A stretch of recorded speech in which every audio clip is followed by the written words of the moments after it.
Hello and welcome back to Nail Vibes, the channel that gives you nothing but the very best in nails fashion.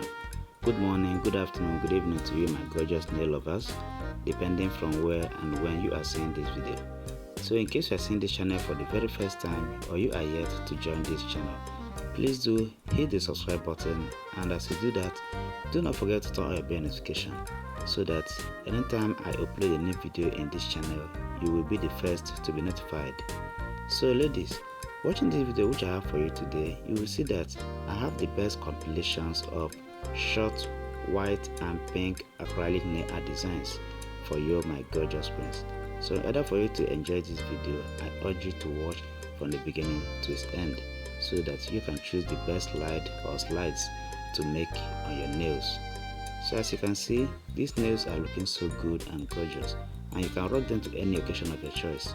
We have different kinds of pink colored hair and mixed with white. They look so good and the art on them are so unique. So watch and pick your best slide. So ladies, as you watch, kindly do support my channel by hitting the like button, okay? Like this video and feel free to share it to your friends and loved ones. Also, you can save it for a later use.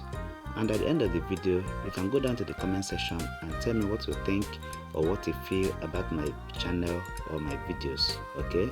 And in case this is not really what you want, you can go down to my channel to see other videos that I have on other nail types. Thank you as you do that. I also say a big thank you to my returning viewers who are always watching and engaging in my videos. Trust me guys, your effort in this channel is never taken for granted. You are so much appreciated. Thank you so much, as I'll be looking forward to seeing you again in my next video. Bye for now.